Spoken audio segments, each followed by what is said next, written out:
ನಮಸ್ತೆ ವೀಕ್ಷಕರೇ, ನಿತ್ಯ ಜ್ಯೋತಿರ ವಾಸ್ತು ಭವಿಷ್ಯ ವಿಶೇಷ ನೇರ ಪ್ರಸಾರ ಕಾರ್ಯಕ್ರಮಕ್ಕೆ ಸ್ವಾಗತ. ನಾನು ಚಿತ್ರಶ್ರೀ. ದಿನಾಂಕ 21/4/2026 ಮಂಗಳವಾರದ ಈ ದಿನ ವೃಷಭ ರಾಶಿಯ ವಿಚಾರಕ್ಕೆ ಸಂಬಂಧಪಟ್ಟಂತೆ ಮುಂಬರ್ತಕ್ಕಂಥ ತಿಂಗಳು ಏನಿದೆ, ಮೇ ತಿಂಗಳ ಕಂಪ್ಲೀಟ್ ಮಾಸ ಭವಿಷ್ಯ ಯಾವ ರೀತಿಯಾಗಿದೆ ನೋಡ್ತಾ ಹೋಗೋಣ. ವಿಚಾರಗಳನ್ನು ತಿಳಿಸ್ಕೊಡೋದಕ್ಕೆ ಗುರೂಜಿಗಳು ನನ್ನ ಜೊತೆ ಸ್ಟುಡಿಯೋದಲ್ಲಿ ಜಾಯ್ನ್ ಆಗಿದ್ದಾರೆ. ಅವರನ್ನ ಕಾರ್ಯಕ್ರಮಕ್ಕೆ ವೆಲ್ಕಮ್ ಮಾಡ್ತಾ ಇದ್ದೀನಿ. ಖ್ಯಾತ ಜ್ಯೋತಿಷ್ಯರು, ಖ್ಯಾತ ಸಂಖ್ಯಾಶಾಸ್ತ್ರಜ್ಞರು ಮತ್ತು ಪಂಚಭೂತ ವಾಸ್ತು ತಜ್ಞರಾದ ಶ್ರೀ ಮಂಜುನಾಥ್ ಗುರೂಜಿಗಳು. ಗುರೂಜಿ ನಮಸ್ತೆ, ಕಾರ್ಯಕ್ರಮಕ್ಕೆ ಸ್ವಾಗತ. ಆದಿತ್ಯಾಯ ಚ ಸೋಮಾಯ ಮಂಗಳಾಯ ಬುಧಾಯ ಚ ಗುರು ಶುಕ್ರ ಶನಿರ್ಭಾಯ ಚ ರಾಹುವೇ ಕೇತುವೆ ನಮಃ. ವೀಕ್ಷಕರೇ, ಕಳೆದ ಸಂಚಿಕೆಯಲ್ಲಿ ಮೇಷರಾಶಿಯ ವಿಚಾರಕ್ಕೆ ಸಂಬಂಧಪಟ್ಟಂತೆ ಮಾತನಾಡಿದ್ವಿ. ಹಾಗೆ ಈಗ ವೃಷಭ ರಾಶಿಯವರಿಗೆ ಯಾವ ರೀತಿಯಾದಂತಹ ಶುಭ ಫಲಗಳು ಮೇ ತಿಂಗಳಿನಲ್ಲಿ ಸಿಗ್ತಾ ಇದೆ, ರಾಶಿಯ ರಾಷ್ಟ್ರಾಧಿಪತಿಯ ಗೋಚಾರ ಯಾವ ತರ ಆಗ್ತಾ ಇದೆ, ಹಾಗೆ ಪರಿಹಾರ ಭಾಗವಾಗಿ ಏನ್ ಮಾಡ್ಕೊಳ್ಬೇಕು ನೀವು ಅಂತ ಹೇಳಿ ಗುರುಜಿಗಳನ್ನ ಕೇಳ್ತಾ ಹೋಗೋಣ. ಮೊದಲನೇದಾಗಿ ಗುರುಜಿ, ಏನು ವೃಷಭ ರಾಶಿಯವರಿಗೆ ಮುಂಬರ್ತಕ್ಕಂಥ ಮೇ ತಿಂಗಳಿನಲ್ಲಿ ನವಗ್ರಹಗಳ ಗೋಚಾರ ಯಾವ ರೀತಿಯಾಗಿ ಜರುಗ್ತಾ ಇದೆ, ಅದರ ಒಂದು ಆಧಾರ ರಾಶಿಫಲ ಏನ್ ಹೇಳ್ತಾ ಇದೆ ಗುರುಜಿ? ನೋಡಿ, ನಾವು ಮಾಸಿಕ ಫಲದಲ್ಲಿ ಗುರು ಹಾಗೂ ಶನೇಶ್ವರರ ಒಂದು ದೊಡ್ಡ ಗ್ರಹಗಳ ಗೋಚಾರದಿಂದ ಪ್ರಾರಂಭ ಮಾಡಿದ್ರೆ ಪ್ರಸ್ತುತ ವೃಷಭ ರಾಶಿಯವರಿಗೆ ಏನು ಒಂದು ಗುರು ಒಂದು ಗೋಚಾರ ಫಲದ ವಿಚಾರವಾಗಿ ಕೊನೆಯ ಭಾಗದಲ್ಲಿದ್ದೀರಾ. ಅಂದರೆ ನಿಮಗೆ ಗುರುಬಲ ಮುಂದುವರಿತಾ ಇದೆ. ಅದು ಮುಗಿದ ಮೇಲೂ ಕೂಡ ಏನೂ ಕೆಟ್ಟದಂತಲ್ಲ, ಆದರೆ ಪ್ರಸ್ತುತ ಗುರುಬಲವಿದೆ. ಅದಕ್ಕೆ ನೀವು ಯಥೇಚ್ಛವಾಗಿ ಗುರುಬಲವಿದ್ದಾಗ ಈ ಕೊನೆಯ ಹಂತದಲ್ಲಿ ಏನೇನು ಪ್ಲಾನಿಂಗ್ಸ್ ಬೇಕು ಅದನ್ನು ಮಾಡ್ಕೋಬೋದು. ಸೊ ಗುರು ಭಗವಾನರ ಒಂದು ಗೋಚಾರ ದ್ವಿತೀಯ ಭಾವದಲ್ಲಿ ಮುಂದುವರಿತಾ ಇದೆ ಮೇ ತಿಂಗಳಲ್ಲಿ. ಸೊ ಅದೇ ರೀತಿ ಪ್ರಸ್ತುತ ಶನೇಶ್ವರ ಭಗವಾನರು ತಮ್ಮ ಯೋಗಕಾರಕ ಗ್ರಹ ಭಾಗ್ಯಾಧಿಪತಿ ದಶಮಾಧಿಪತಿ ಆಗಿರುವಂಥ ಶನೇಶ್ವರರು ಲಾಭಸ್ಥಾನದಲ್ಲಿ ಗೋಚಾರ ಏಕಾದಶ ಭಾವ ಅಂತ ಹೇಳ್ತೀವಿ. ಏಕಾದಶ ಭಾವದಲ್ಲಿ ತುಂಬ ಒಳ್ಳೆಯ ಒಂದು ಗೋಚಾರ ಪರಿಸ್ಥಿತಿ ನಿರ್ಮಾಣ ಮಾಡಿ ಕಂಟಿನ್ಯೂ ಆಗ್ತಾ ಇದೆ. ಸೊ ಶನೇಶ್ವರರ ಫಲ ಆ ರೀತಿ ಇರುವಂಥದ್ದು. ಸೊ ಇನ್ನು ಉಳಿದಿರುವಂಥ ಗ್ರಹಗಳ ಒಂದು ಗೋಚಾರದ ಫಲದಲ್ಲಿ ವಿಶೇಷವಾಗಿ ನೋಡಬೇಕು ಅಂತಂದರೆ ನಾವು ಮಂಗಳನ ಗೋಚಾರ ಅಂತ ಹೇಳ್ತೀವಿ. ಮಂಗಳನ ಗೋಚಾರ ನಿಮಗೆ ವ್ಯಯಾಧಿಪತಿ ಆಗ್ತಾರೆ ಮತ್ತು ನಿಮಗೆ ಸಪ್ತಮಾಧಿಪತಿ ಆಗ್ತಾರೆ. ಸೊ 11ನೇ ತಾರೀಕು ನಂತರ ವ್ಯಯಾಧಿಪತಿ ವ್ಯಯಸ್ಥಾನಕ್ಕೆ ಬರುವಂಥದ್ದು. ಸೊ ಇದು ಒಂದು ಒಳ್ಳೆಯ ಗೋಚಾರ. ಅಂದರೆ 12th ಲಾರ್ಡ್ ಇನ್ 12th ಹೌಸ್ ಅಂದರೆ ವಿಪರೀತ ರಾಜಯೋಗ ಮಂಗಳನಿಂದ ಸೃಷ್ಟಿಯಾಗುವಂಥದ್ದು. ಮತ್ತು 15ನೇ ತಾರೀಕು ನಂತರ ನಿಮಗೆ ಚತುರ್ಥಾಧಿಪತಿ ಸುಖಸ್ಥಾನಾಧಿಪತಿಯಾದ ಸೂರ್ಯ ಭಗವಾನರು ನಿಮ್ಮ ರಾಶಿಯಲ್ಲೇ ಬರ್ತಾ ಇರುವಂಥದ್ದು. ಪ್ರಸ್ತುತವಾಗಿ ವ್ಯಯಭಾವದಲ್ಲಿರುವಂಥ ಸೂರ್ಯ ಭಗವಾನರು ರಾಶಿಯಲ್ಲೇ ಬರ್ತಾ ಇರುವಂಥದ್ದು. ಇದು ಕೂಡ ಶುಭವಾದ ಗೋಚಾರ ವೃಷಭ ರಾಶಿಯವರಿಗೆ ಈ ಒಂದು ಮೇ ಮಾಸದಲ್ಲಿ ಜರುಗ್ತಾ ಇದೆ.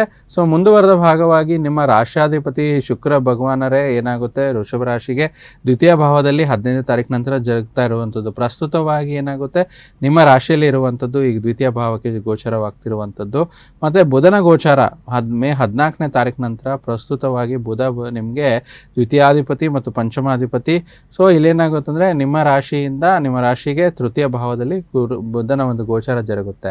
ಸೊ ಈ ರೀತಿಯಾಗಿ ಈ ಒಂದು ವಿಚಾರದಲ್ಲಿ ಮತ್ತು ಈ ತಿಂಗಳ ಕೊನೆಯ ಭಾಗದಲ್ಲಿ ಬುಧ ಮತ್ತೆ ಮಿಥುನ ರಾಶಿಗೆ ಪ್ರವೇಶನ ಮಾಡ್ತಾರೆ. ಅಂದರೆ ಪ್ರಸ್ತುತವಾಗಿ 14ನೇ ತಾರೀಕು ನಂತರ ನಿಮ್ಮ ರಾಶಿಗೆ ಬರುವಂಥದ್ದು ವೃಷಭ ರಾಶಿಯಲ್ಲಿ ದ್ವಿತೀಯ ಪಂಚಮಾಧಿಪತಿಯಾಗಿ. ಮತ್ತು ಇನ್ನೊಂದು ಸತಿ 30ನೇ ತಾರೀಕು ಅಂದರೆ ಮೇನ ಕೊನೆಯ ಭಾಗ ಕೆಲವೊಬ್ರು ಏನು ಮಾಡ್ತಾರೆ ಆ ಗೋಚಾರನ ಜೂನ್ಗೆ ಶಿಫ್ಟ್ ಮಾಡ್ಕೊತಾರೆ. ಅಂದರೆ ಮೇ 30ನೇ ತಾರೀಕೆ ಬುಧ ರಾಶಿಯಿಂದ ವೃಷಭ ರಾಶಿಯಿಂದ ದ್ವಿತೀಯ ಭಾವಕ್ಕೆ ಗೋಚರವಾಗ್ತಿರುವಂಥದ್ದು. ಇದು ಒಂದು ಮತ್ತೆ ಗೋಚರ ಆಗುತ್ತೆ. ಸೊ ಅಲ್ಲಿಗೆ ಏನಾಗುತ್ತೆ, ಈ ವಿಶೇಷವಾಗಿ ಬುಧ ಶುಕ್ರ ಪರಿವರ್ತನೆ ಯೋಗದಿಂದ ಗೋಚರ ಆಗ್ತಿರುವಂಥದ್ದು ಈ ವೃಷಭ ರಾಶಿಯವರಿಗೆ ವಿಶೇಷವಾಗಿ ಜರುಗುತ್ತೆ. ಸೊ ಹಾಗೆ ಈ ಆಚರಣೆ ವಿಚಾರದಲ್ಲಿ ಇದೊಂದು ನವಗ್ರಹಗಳ ಗೋಚಾರ ಈ ರೀತಿ ಆದರೆ ಆಚರಣೆ ವಿಚಾರದಲ್ಲಿ ತಮ್ಮ ಯೋಗಕಾರಕ ಗ್ರಹನಾದ ಶನೇಶ್ವರ ಗ್ರಹದ ಒಂದು ವಿಶೇಷವಾದ ಶನೇಶ್ವರ ಜಯಂತಿ ಜ್ಯೇಷ್ಠ ಮಾಸದ ಅಮಾವಾಸ್ಯೆ ಕೃಷ್ಣ ಪಕ್ಷ ತಿಥಿ ಮೇ 16ನೇ ತಾರೀಕಂದು ಜರುಗ್ತಾ ಇರುವಂಥದ್ದು ಶನೇಶ್ವರ ಜಯಂತಿ ಆಚರಣೆ ಜರುಗ್ತಾ ಇದೆ. ಗುರುಜಿ, ಇನ್ನು ನೀವು ತಿಳಿಸಿರೋ ಪ್ರಕಾರ ನವಗ್ರಹಗಳ ಗೋಚರದ ಪ್ರಭಾವ ವಿಸ್ತೃತವಾಗಿ ನೋಡೋದಾದ್ರೆ ಇದು ಯಾವ ರೀತಿಯಾಗಿ ವೃಷಭ ರಾಶಿಯವರ ಮೇಲೆ ಮೇ ತಿಂಗಳು ಬೀರ್ತಾ ಇದೆ ಅಂತ ಹೇಳಿ. ನೋಡಿ, ವಿಸ್ತೃತ ಗ್ರಹ ಗೋಚಾರದ ಪ್ರಭಾವದಲ್ಲಿ ನಾವು ಆಗಲೇ ಹೇಳಿದ್ವಿ ಗುರು ಭಗವಾನರು ಯಥೇಚ್ಛವಾಗಿ ದ್ವಿತೀಯ ಭಾವದಲ್ಲಿ ಗುರುಬಲದೊಂದಿಗೆ ಮುಂದುವರಿತಾ ಇದ್ದಾರೆ. ಸೊ ಇಲ್ಲೇನಾಗುತ್ತೆ, ಧನ ಧಾನ್ಯ ಸಂಪತ್ತು ಗುರುಬಲವಿದ್ದಾಗ ಯಥೇಚ್ಛವಾಗಿ ಏನು ಒಳ್ಳೆ ಕೆಲಸ ಕಾರ್ಯಗಳು ನಡೀತಾ ಇದೆ. ಧನಕ್ಕೆ ಅಧಿಪತಿ ವಿದ್ಯಾಕಾರಕ ಧನಕಾರಕ ಗುರು ಭಗವಾನರಾಗಿರೋದ್ರಿಂದ ಆ ಧನದ ಸಂಚಯ ಹಾಗೆ ಮುಂದುವರಿಯುತ್ತೆ. ಸೊ ಯಾವುದೇ ರೀತಿ ಅನಾನುಕೂಲತೆಗಳಿದ್ರೂ ಕೂಡ ಗುರುವಿನಿಂದ ಅದು ಸಮಸ್ಯೆ ಸಾಲ್ವ್ ಆಗುತ್ತೆ. ಯಾಕಂದರೆ ಸಮಸ್ತ ಮೂಲಕ್ಕೂ ಕೂಡ ಏನಾಗುತ್ತೆ ಅಂದರೆ ಗುರುವಿನ ಅನುಗ್ರಹ ಬೇಕು, ಗುರುಬಲ ಮುಂದುವರಿತಾ ಇರೋದ್ರಿಂದ ಯಾವುದೇ ರೀತಿ ಭಯ ಬೇಡ, ಆತಂಕ ಬೇಡ. ಮುಂದಿನ ಜೂನ್ 2ನೇ ತಾರೀಕು ನಂತರ ಗುರುಬಲ ಕುಂಠಿತವಾಗುವಂಥದ್ದು, ಅಲ್ಲಿಯವರೆಗೂ ಒಳ್ಳೆ ಟೈಮ್ ಇದೆ. ಸೊ ನೀವು ಇನ್ವೆಸ್ಟ್ಮೆಂಟ್ ಮಾಡ್ತೀರಾ, ಸೇವಿಂಗ್ಸ್ ಮಾಡ್ತೀರಾ, ಏನೋ ಫೈನಾನ್ಷಿಯಲ್ ಪ್ಲಾನಿಂಗ್ ಮಾಡ್ತೀರಾ, ಖಂಡಿತ ಈ ತಿಂಗಳನ್ನು ಒಂದು ವೃಷಭ ರಾಶಿಯವರು ಮಿಸ್ ಮಾಡ್ಕೊಳ್ಳೇಬೇಡಿ ಅಂತ ಹೇಳ್ತೀನಿ. ಯಾಕಂದರೆ ಗುರುವಿನ ಸಪೋರ್ಟ್ ಇರುವಂಥದ್ದು. ಅದೇ ರೀತಿ ಮೇ ತಿಂಗಳಲ್ಲಿ ಈ ಒಂದು ವೃಷಭ ರಾಶಿಯವರಿಗೆ ಗುರುವಿಂದ ಒಂದು ಒಳ್ಳೆಯ ಫಲ ಅಂತಲೇ ಹೇಳ್ಬೋದು, ಯಾವುದೇ ರೀತಿ ಸಮಸ್ಯೆಗಳು ಆಗೋದಿಲ್ಲ. ಮತ್ತು ಇಲ್ಲಿ 11ನೇ ತಾರೀಕು ನಂತರ ಏನಾಗುತ್ತೆ, ವಿಶೇಷವಾಗಿ ವ್ಯಯಾಧಿಪತಿ ಮಂಗಳ ಗ್ರಹ ವ್ಯಯ ಸ್ಥಾನಕ್ಕೆ ಬರುವಂಥದ್ದು. ಏನಾಗುತ್ತೆ, ನಮ್ಮ ಜ್ಯೋತಿಷದಲ್ಲಿ ದುಸ್ಥಾನಾಧಿಪತಿ ದುಸ್ಥಾನಕ್ಕೆ ಬಂದಾಗ ವಿಪರೀತ ರಾಜಯೋಗ ಅಂತ ಹೇಳ್ತೀವಿ. ಸೊ ವ್ಯಯ ಭಾವ ಅಂದ್ರೇನು, ಫಾರಿನ್ ಸ್ಟಡೀಸು, ಫಾರಿನ್ನಲ್ಲಿರುವಂಥದ್ದು, ವಿದೇಶಿ ಭಾವ ಅಂತ ಹೇಳ್ತೀವಿ. ವ್ಯಯ ಭಾವಕ್ಕೆ ಅಯನ ಶಯನ ಭೋಗ ಸ್ಥಾನ ಕೂಡ ಅಂತ ಹೇಳ್ತೀವಿ. ಸೊ ಮಂಗಳ 12ನೇ ಮನೆ ಅಧಿಪತಿಗೆ 12ನೇ ಮನೆಗೆ 11ನೇ ತಾರೀಕು ನಂತರ, ಇಷ್ಟು ದಿನ ಏಕಾದಶ ಭಾವದಲ್ಲಿ ಏನಿತ್ತು ಮೇ ತಿಂಗಳಲ್ಲಿ, ದ್ವಾದಶ ಭಾವ ಅಂದರೆ 12ನೇ ಭಾವಕ್ಕೆ ಬರೋದ್ರಿಂದ ವಿಶೇಷವಾಗಿ ಮಂಗಳನಿಂದ ಇಂಪೋರ್ಟ್ ಎಕ್ಸ್ಪೋರ್ಟ್ ಬಿಸ್ನೆಸ್ ಮಾಡ್ತಿರೋರಿಗೆ ಮತ್ತು ಫಾರಿನ್ನಲ್ಲಿರುವಂಥವ್ರಿಗೆ, ಫಾರಿನ್ನಲ್ಲಿ ವೃಷಭ ರಾಶಿಯವರು ವಿದ್ಯಾರ್ಥಿಗಳಿದ್ದು ಅಲ್ಲೋಗಿ ಎಜುಕೇಷನ್ ಮಾಡ್ತಿದ್ದೀರಾ, ಹೈಯರ್ ಎಜುಕೇಷನ್ ಮಾಡ್ತಿದ್ದೀರಾ, ಅಥವಾ ಫಾರಿನಲ್ಲಿ ಎಜುಕೇಷನ್ ಮಾಡಿಕೊಂಡು ಪಾರ್ಟ್ ಟೈಮ್ ಜಾಬ್ ಮಾಡ್ತಿದ್ದೀರಾ, ಅಂಥವ್ರಿಗೆ ಈ ಒಂದು ಮೇ ತಿಂಗಳಲ್ಲಿ ವೃಷಭ ರಾಶಿಯವರಿಗೆ ಒಂದು ಒಳ್ಳೆಯ ಸುಯೋಗ ಅಂತ ಹೇಳ್ತೀವಿ. ಪ್ರತಿಯೊಂದು ವಿಚಾರದಲ್ಲಿ ಅನುಕೂಲತೆಗಳು ಹೆಚ್ಚಾಗಿರುತ್ತೆ. ಎಷ್ಟೋ ಜನ ನೋಡಿ ಫಾರಿನ್ಗೆ ಹೋಗಲ್ಲಿ ಸಿಕ್ಕಾಕೊಂಡಿರ್ತಾರೆ, ಅವ್ರಿಗೇನೋ ಡಿಸ್ಕಂಫರ್ಟ್ ಇರುತ್ತೆ, ಅದು ಬಿಕಾಸ್ ಆಫ್ ದ ಟ್ರಾನ್ಸಿಟ್ಸ್ ಅಂತ ಹೇಳ್ತೀವಿ. ಸೊ ಆದರೆ ಇಲ್ಲಿ ವೃಷಭ ರಾಶಿಯವರಿಗೆ ತುಂಬ ಎಕ್ಸಲೆಂಟ್ ಆಗಿರುವಂಥದ್ದು. ಮತ್ತು ಗುರುವಿನಿಂದ ಕೂಡ ತುಂಬ ಅನುಕೂಲ ಆಗುವಂಥದ್ದು. ನೀವೇನಾದ್ರು ಪ್ಲ್ಯಾನಿಂಗು, ಸೈಟು, ವಾಹನ ಖರೀದಿ, ಈ ರೀತಿ ಪ್ರಾಪರ್ಟಿಗಳ ಪ್ಲ್ಯಾನಿಂಗ್ ಮಾಡ್ತಾರೆ, ಈ ತಿಂಗಳಲ್ಲಿ ಮಾಡ್ಕೋಬೋದು. ಮತ್ತು ಇಲ್ಲಿ ಸಪ್ತಮಾಧಿಪತಿ ಕೂಡ ಮಂಗಳನೇ ಆಗಿರೋದ್ರಿಂದ, ಸಪ್ತಮಾಧಿಪತಿ ವ್ಯಯ ಸ್ಥಾನದಲ್ಲಿರೋದ್ರಿಂದ ಸ್ವಲ್ಪ ಇನ್ಶೂರೆನ್ಸು, ಲೋನು, ಹೂಡಿಕೆ ಸಂಬಂಧಪಟ್ಟಂಥದ್ದು, ಪಿತ್ರಾರ್ಜಿತ ಆಸ್ತಿ ವಿಚಾರವಾಗಿ ಒಳ್ಳೆಯದು ಜರುಗುತ್ತೆ ಈ ರೀತಿ. ಮತ್ತು ಅದೇ ರೀತಿ 16ನೇ ತಾರೀಕು ವಿಶೇಷವಾಗಿ ಈ ಒಂದು ಸೂರ್ಯನ ಗೋಚರ ಆಗ್ತಿರುವಂಥದ್ದು, ಸುಖ ಸ್ಥಾನಾಧಿಪತಿ ರಾಶಿಯಲ್ಲೇ ಬರುವಂಥದ್ದು. ಸೊ ಈ ರೀತಿ ಆದಾಗ ಏನಾಗುತ್ತೆ, ನಿಮಗೆ ಹೌಸು, ಕಂಫರ್ಟು, ಸ್ಥಿರಾಸ್ತಿ, ಚರಾಸ್ತಿ, ಇದರಿಂದ ಖಂಡಿತ ಒಳ್ಳೆಯದಾಗುವಂಥದ್ದು, ತುಂಬ ಅನುಕೂಲತೆಗಳು ಹೆಚ್ಚಾಗುತ್ತೆ. ಮತ್ತು 15ನೇ ತಾರೀಕು ನಂತರ ನಿಮ್ಮ ರಾಶಾಧಿಪತಿ, ಇಷ್ಟು ದಿನ ಮೇ ತಿಂಗಳಿನಲ್ಲಿ ರಾಶಾಧಿಪತಿ ರಾಶಿಗೆ ಇತ್ತು, ರಾಶಾಧಿಪತಿ ದ್ವಿತೀಯ ಸ್ಥಾನಕ್ಕೆ, ಗುರು ಶುಕ್ರರ ಒಂದು ಒಳ್ಳೆಯ ಸಮ್ಮಿಲನ, ಇದರಿಂದ ಧನದ ಸಂಚಯ ತುಂಬ ಚೆನ್ನಾಗಾಗುತ್ತೆ. ಒಂದು ಏನೇ ಒಂದು ಫ್ಯಾಮಿಲಿ ವಿಚಾರವಾಗಿ ಒಂದು ಖುಷಿ ವಿಚಾರ ಜರುಗುವಂಥದ್ದು. ಮತ್ತು ಅದೇ ರೀತಿ ಅಲ್ಲಿ ಬುಧ ಕೂಡ ಗೋಚರ ಆಗ್ತಿರುವಂಥದ್ದು 16ನೇ ತಾರೀಕು. ಅದಕ್ಕಿಂತ ಮುಂಚೆ ಬುಧ ಮತ್ತು ಶುಕ್ರನ ಪರಿವರ್ತನಾ ರಾಜಯೋಗ ಕೂಡ ಒಳ್ಳೆಯ ಫಲಗಳು ವೃಷಭ ರಾಶಿಯವರಿಗೆ ಸಿಗುತ್ತೆ.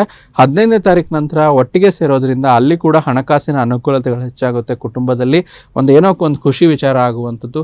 ಈ ರೀತಿ ಒಂದು ಹೆಚ್ಚು ಅನುಕೂಲತೆಗಳನ್ನು ವೃಷಭ ರಾಶಿಯವರಿಗೆ ಈ ನವಗ್ರಹಗಳ ಗೋಚಾರದ ಪ್ರಭಾವ ವಿಸ್ತೃತವಾಗಿ ತರ್ತಾ ಇರುವಂಥದ್ದು. ಸೊ ಇದು ಒಂದು ವೃಷಭ ರಾಶಿಯವರಿಗೆ ಜರುಗ್ತಾ ಇದೆ ಈ ಒಂದು ಮೇ ಮಾಸದಲ್ಲಿ. ಗುರುಜಿ, ಇನ್ನು ನೀವು ತಿಳಿಸಿರೋ ಪ್ರಕಾರ ರಾಶಿಯ ರಾಷ್ಟ್ರಾಧಿಪತಿ ಏನಿದ್ದಾರೆ, ರಾಶಿಯ ರಾಷ್ಟ್ರಾಧಿಪತಿಯ ಗೋಚರ ಯಾವ ಥರ ಆಗ್ತಾ ಇದೆ, ಯಾವೆಲ್ಲ ಅನುಕೂಲತೆಗಳು, ಲಾಭಗಳು, ನಷ್ಟಗಳು, ಇದೆಲ್ಲದನ್ನ ಮೇ ತಿಂಗಳಿನಲ್ಲಿ ವೃಷಭ ರಾಶಿಯವರು ಪಡ್ಕೊಳ್ತಾ ಇದ್ದಾರೆ, ಹೇಗೆ? ನೋಡಿ, ಖಂಡಿತ ರಾಶಿಯ ರಾಶಾಧಿಪತಿ ಗೋಚರ 15ನೇ ತಾರೀಕುವರೆಗೂ ರಾಶಿಯಲ್ಲಿ ಇರೋದು. ಅದಾದ ನಂತರ ದ್ವಿತೀಯ ಭಾವದಲ್ಲಿ ಅಲ್ಲಿ ಆಲ್ರೆಡಿ ನಿಮಗೆ ಗುರುಬಲ ಇದೆ, ದ್ವಿತೀಯದಲ್ಲಿ ಬಂದಾಗ ಶುಕ್ರನ ಬಲ ಕೂಡ ಆ್ಯಡ್ ಆಗುವಂಥದ್ದು. ಸೊ ಇದರಿಂದ ಏನಾಗುತ್ತೆ ಅಂದರೆ ರಾಶಾಧಿಪತಿ ದ್ವಿತೀಯಕ್ಕೆ ಬಂದಾಗ ಕುಟುಂಬ, ಧನ, ಧಾನ್ಯ, ಸಂಪತ್ತು ಇದರಲ್ಲಿ ಖಂಡಿತ ವೃದ್ಧಿ ಆಗುತ್ತೆ, ತುಂಬ ಒಳ್ಳೆಯ ಹೆಚ್ಚಿನ ಅನುಕೂಲತೆಗಳಾಗುತ್ತೆ. ಇನ್ನೂ ಒಂದು ವೃಷಭ ರಾಶಿಯವರಿಗೆ ಉದ್ಯೋಗದ ವಿಚಾರದಲ್ಲಿ, ವಿಶೇಷವಾಗಿ ವ್ಯಾಪಾರದಲ್ಲಿ ಏನಾದರೂ ಇದ್ದರೆ, ತಾವೇನಾದರೂ ಇಂಪೋರ್ಟ್ ಎಕ್ಸ್ಪೋರ್ಟು ಅಥವಾ ಒಂದು ಹೊಸ ಬಿಸ್ನೆಸ್ಸು ಮತ್ತು ಹೊಸ ಮ್ಯಾನುಫ್ಯಾಕ್ಚರಿಂಗ್ ಇಟ್ಕೊಂಡಿದ್ದೀರಾ, small scale industries, large scale ಇಂಡಸ್ಟ್ರೀಸಲ್ಲಿ ನೀವೇನಾದರೂ ನಿಮ್ಮ ಒಂದು ವರ್ಕ್ ಫೋರ್ಸ್ನ ಇಟ್ಕೊಂಡ್ರೆ ನಿಮ್ಗೆ ಒಳ್ಳೆ ಕೆಲಸಗಾರ ಸಿಗ್ತಾರೆ, ಅದರಿಂದ ನಿಮಗೆ ಹೆಚ್ಚು ಅನುಕೂಲತೆ ಆಗುತ್ತೆ, ಪ್ರೊಫೆಷ್ನಲಿ ನಿಮಗೆ ಒಳ್ಳೆಯದಾಗುತ್ತೆ. ಅದಲ್ದಿರ ಯಾರಾದರೂ ವೃಷಭ ರಾಶಿ ಎಂಪ್ಲಾಯೀಸ್ ಇದ್ದರೂ ಕೂಡ ನಿಮ್ಮ ಪ್ರಾಜೆಕ್ಟು, ನಿಮ್ಮ ವರ್ಕು ಮನ್ನಣೆ ಸಿಗುತ್ತೆ, ನಿಮಗೆ ಒಳ್ಳೆ ಬಡ್ತಿ ಸಿಗುತ್ತೆ, ಹೆಚ್ಚು ಅನುಕೂಲತೆಗಳಾಗುತ್ತೆ. ಮತ್ತು ಅದೇ ರೀತಿ ಸೋಷಲ್ ಪಾರ್ಟ್ನರ್ಶಿಪ್, ಪಬ್ಲಿಕ್ ಪಾರ್ಟ್ನರ್ಶಿಪ್ ಈ ವಿಚಾರದಲ್ಲಿ, ಯಾಕಂದರೆ ಅಲ್ಲಿ ನಿಮಗೆ ಸಪ್ತಮಾಧಿಪತಿಯಾದ ಮಂಗಳನು ಕೂಡ ಚೆನ್ನಾಗಿರೋದ್ರಿಂದ ಹೆಚ್ಚು ಅನುಕೂಲತೆಗಳು ಆಗುವಂಥದ್ದು. ವಿಶೇಷವಾಗಿ ಮಾರ್ಕೆಟಿಂಗ್ ಆಗಿರ್ಬೋದು ಮತ್ತು ಈ ರೀತಿ ಬಿಸ್ನೆಸ್ಗಳಲ್ಲಿ ಹೆಚ್ಚಾಗಿ ಲಾಭ ಕೊಡುತ್ತೆ ವೃಷಭ ರಾಶಿಯವರಿಗೆ. ಮತ್ತು ವೃಷಭ ರಾಶಿಯವರ ವಿದ್ಯಾರ್ಥಿಗಳಾಗಿರ್ಬೋದು ಅಥವಾ ತಾವೊಬ್ಬ ಗ್ರ್ಯಾಜುಯೇಟ್ ಆಗಿ ಏನಾದರೂ ಫ್ರೀಲ್ಯಾನ್ಸಿಂಗ್ ವರ್ಕ್ ಮಾಡ್ತಾ ಇದ್ದರೆ, ಸೊ ಈ ಒಂದು ಮಾಸದಲ್ಲಿ ಅದರಲ್ಲೂ ಕೂಡ ಹೆಚ್ಚು ಅನುಕೂಲತೆಗಳಾಗಿರುತ್ತೆ. ಅದರಲ್ಲಿ ವಿಶೇಷವಾಗಿ ನೆಟ್ವರ್ಕ್ ಮಾರ್ಕೆಟಿಂಗು, ಡಿಜಿಟಲ್ ಮಾರ್ಕೆಟಿಂಗು ಯಾರು ಮಾಡ್ತಾ ಇದ್ದಾರೆ ವೃಷಭ ರಾಶಿಯವರು, ಈ ಮೇ ತಿಂಗಳಲ್ಲಿ ಹೆಚ್ಚಾಗಿ ಅವರಿಗೆ ಕೆಲಸಗಳು ಸಿಗುತ್ತೆ. ಅಥವಾ ಅವ್ರೇನಾಗಿದ್ರು ಒಂದು ಕಡೆ ಜಾಬಲ್ಲಿ ಜಾಯ್ನ್ ಆಗಬೇಕು ಅಂತಂದರೆ ಒಂದು ಒಳ್ಳೆ ಪ್ಯಾಕೇಜ್ ಸಿಗುತ್ತೆ, ಅದು ಕೂಡ ಒಳ್ಳೆಯ ವಿಚಾರ. ಸೊ ಇನ್ನು ಆದಾಯದ ವಿಚಾರವಾಗಿ ವೃಷಭ ರಾಶಿಯವರಿಗೆ ಒಂದು ತಿಂಗಳನ್ನ ಮೊದಲ ಅರ್ಧದಲ್ಲಿ ಸ್ವಲ್ಪ ವ್ಯವಹಾರಗಳು ನಿಧಾನವಾಗಿರುತ್ತೆ. ಉಳಿದಿರುವಂಥ 15 ದಿನಗಳಲ್ಲಿ, ಯಾಕಂದರೆ ಶುಕ್ರನೇ ದ್ವಿತೀಯ ಭಾವಕ್ಕೆ ಬರೋದ್ರಿಂದ ವ್ಯವಹಾರಗಳು ಕುದುರುವಂಥದ್ದು, ಎಲ್ಲೋ ಒಂದು ಅಮೌಂಟ್ ಸ್ಟ್ರಕ್ ಆಗಿದೆ, ನಿಂತ್ಕೊಂಡ್ಬಿಟ್ಟಿದೆ, ಬರ್ತಾ ಇಲ್ಲ ಗುರುಗಳೇ ಅಂತ ಕೇಳ್ತಾರೆ. ಆ ವಿಚಾರದಲ್ಲಿ 15ನೇ ತಾರೀಕು ನಂತರ ಬರುವಂಥದ್ದು ತುಂಬ ಚೆನ್ನಾಗಿದೆ. ಅದೇ ರೀತಿ ಒಂದು ಸ್ಪೆಕ್ಯುಲೇಟಿವ್ ಗೇನ್ಸು, ಲಾಟ್ರಿ, ಇನ್ವೆಸ್ಟ್ಮೆಂಟು ತುಂಬ ಚೆನ್ನಾಗಿರುವಂಥದ್ದು. ಯಾಕಂದರೆ ಬುಧ ಪಂಚಮಾಧಿಪತಿ ಅಂತ ಹೇಳ್ತಾರೆ. ವಿಶೇಷವಾಗಿ ಶೇರ್ ಮಾರ್ಕೆಟು, ಟ್ರೇಡಿಂಗು, ಸೊ ಈ ವಿಚಾರದಲ್ಲಿ ಯಾರು ಅದನ್ನು ಇಂಟ್ರೆಸ್ಟ್ ಇದ್ದಾರೋ ಅದನ್ನು ಮಾಡ್ಕೋಬೋದು. ಮತ್ತು ಗೌರ್ಮೆಂಟ್ಗೆ ಸಂಬಂಧಪಟ್ಟಂಥ ಸ್ಕೀಮ್ಗಳಲ್ಲಿ ಸ್ವಲ್ಪ ಹೂಡಿಕೆ ಮಾಡೋದ್ರ ಬಗ್ಗೆ ಎಚ್ಚರಿಕೆಯಿಂದ ಇರಿ. ಹೀಗಾಗಿ ಒಂದು ಒಳ್ಳೆಯ ವಿಚಾರ. ಇನ್ನು ವೃಷಭ ರಾಶಿಯವರ ವೈಯಕ್ತಿಕ ಸಂಬಂಧ ವಿಚಾರವಾಗಿ ನೋಡೋದಾದರೆ ಈ ತಿಂಗಳಲ್ಲಿ ಸ್ವಲ್ಪ ಒಬ್ಬಂಟಿತನ ಕಾಡುವಂಥದ್ದು, ಸ್ವಲ್ಪ ಕೋಲ್ಡ್ ಇನ್ಫೆಕ್ಷನ್ಸ್ಗಳು ಜಾಸ್ತಿ ಆಗುವಂಥದ್ದು, ಮತ್ತು ಸಂಬಂಧಗಳಲ್ಲಿ ಹೊಂದಾಣಿಕೆ ಕಡಿಮೆ ಆಗುವಂಥದ್ದು, ಅದ್ರ ಬಗ್ಗೆ ಸ್ವಲ್ಪ ನೋಡ್ಕೊಳ್ಳಿ. ಅದ್ರ ಜೊತೆ ಹೃದಯ ಸಂಬಂಧಿ ಕಾಯಿಲೆಗಳು, ಸ್ವಲ್ಪ ರಕ್ತದೊತ್ತಡ ಕೂಡ ಆರೋಗ್ಯದಲ್ಲಿ ಏರುಪೇರುಗಳಾಗುತ್ತೆ. ಸೊ ಅದ್ರ ಬಗ್ಗೆ ಗಮನ ಇರಬೇಕು. ಈ ರೀತಿ ವಿಶೇಷವಾಗಿ ವೃಷಭ ರಾಶಿಯವರಿಗೆ ಮೇ ತಿಂಗಳಲ್ಲಿ ಒಂದು ಒಳ್ಳೆಯ ಫಲ, ಉತ್ತಮ ಫಲ ಅಂತಲೇ ಹೇಳ್ಬೋದು. ವೈಯಕ್ತಿಕವಾಗಿ, ವ್ಯಾಪಾರಿಕವಾಗಿ ಮತ್ತು ಆರೋಗ್ಯದ ವಿಚಾರದಲ್ಲಿ ಈ ಒಂದು ರಾಶಿಯವರಿಗೆ ಜರುಗ್ತಾ ಇರೋಂಥದ್ದು. ಗುರುಜಿ, ಇನ್ನು ರಾಷ್ಟ್ರಾಧಿಪತಿ ಗೋಚರದಿಂದ ಏನೆಲ್ಲ ಲಾಭಗಳನ್ನು ಪಡೆದುಕೊಳ್ತಾ ಇದ್ದಾರೆ ಅಂತ ಹೇಳಿ ತಿಳಿಸಿದ್ರಿ. ನಕ್ಷತ್ರಗಳ ಆಧಾರಿತವಾಗಿ ಬರೋಣ ಗುರುಜಿ. ನಕ್ಷತ್ರಗಳ ಅನುಸಾರ ಯಾವೆಲ್ಲ ಶುಭ ಫಲಗಳನ್ನು ವೃಷಭ ರಾಶಿಯವರು ಪಡೆದುಕೊಳ್ತಾ ಇದ್ದಾರೆ, ಹಾಗೆ ಪರಿಹಾರ ಭಾಗವಾಗಿ ಏನು ಮಾಡ್ಕೊಳ್ಬೇಕು ಬರೀ ಮೇ ತಿಂಗಳಿನಲ್ಲಿ ಮಾತ್ರ? ನೋಡಿ, ಪ್ರಮುಖ 3 ನಕ್ಷತ್ರಗಳು ವೃಷಭ ರಾಶಿಯವರಿಗೆ ಬರುತ್ತೆ. ಕೃತಿಕಾ ಆಗಿರ್ಬೋದು, ರೋಹಿಣಿ, ಮೃಗಶಿರ. ಕೃತಿಕಾ ನಕ್ಷತ್ರದವರಿಗೆ ಸಂಬಂಧಪಟ್ಟಂಥದ್ದು ಏನೋ ಒಂದು ಸಡನ್ ಆಗಿ ಇಂಪ್ರೂವ್ಮೆಂಟ್ ಆಗುವಂಥದ್ದು, ಅದರಿಂದ ನಿಮಗೆ ಆರ್ಥಿಕವಾಗಿ ಲಾಭ ಆಗುವಂಥದ್ದು ಈ ಒಂದು ಮಾಸದಲ್ಲಿ ಅಂತ ಹೇಳ್ತೀವಿ, ಮೇ ತಿಂಗಳಲ್ಲಿ. ಮತ್ತು ರೋಹಿಣಿ ನಕ್ಷತ್ರದವರಿಗೆ ಸ್ವಲ್ಪ ಒಳ್ಳೆಯ ಲಕ್ ಅನ್ನೋದು ಸಾಥ್ ಕೊಡುತ್ತೆ. ನಿಮ್ಮ ಕನಸು ನನಸಾಗುವಂಥ ತಿಂಗಳು ಕೂಡ ಅಂತ ಹೇಳ್ಬೋದು. ಮತ್ತು ಮೃಗಶಿರ ನಕ್ಷತ್ರದವರಿಗೆ ಸ್ವಲ್ಪ ಹಳೆಯ ಒಂದು ಮಿತ್ರರು ಸಿಗುವಂಥದ್ದು, ಮತ್ತು ತಾವು ಸೇರುವಂಥದ್ದು, ಅಥವಾ ಹಳೆಯ ರಿಲೇಟಿವ್ಸ್ ಆಗಿರ್ಬೋದು, ಅವ್ರು ಸಿಗುವಂಥದ್ದಾಗಿರುತ್ತೆ. ಪರಿಹಾರಗಳಿಷ್ಟೇ. ಆದಷ್ಟು ಸ್ವಲ್ಪ ಸೂರ್ಯ ಭಗವಾನನ ಪರಿಹಾರ ಮಾಡ್ಕೊಳ್ಳಿ. ಸೂರ್ಯ ನಮಸ್ಕಾರವನ್ನು ದಿನಾಲು ಮಾಡ್ತಾ ಬನ್ನಿ. ಮತ್ತು ಆದಷ್ಟು ಶುಕ್ರನ ಬೀಜ ಮಂತ್ರ, ಯಾಕಂದರೆ ನಿಮ್ಮ ರಾಶಾಧಿಪತಿನೇ ಶುಕ್ರನ ಬೀಜ ಮಂತ್ರ ಈ ರೀತಿ ಬರುತ್ತೆ: ಓಂ ದ್ರಾಂ ದ್ರೀಂ ದ್ರೌಂ ಸಹ ಶುಕ್ರಾಯ ನಮಃ, ಓಂ ದ್ರಾಂ ದ್ರೀಂ ದ್ರೌಂ ಸಹ ಶುಕ್ರಾಯ ನಮಃ ಅಂತ 108 ಬಾರಿ ಬೆಳಗ್ಗೆ ಅಥವಾ ಸಂಜೆ ವಿರಾಮ ಸಿಕ್ಕಾಗ ಇದನ್ನು ಜಪ ಮಾಡ್ಕೋಬೋದು.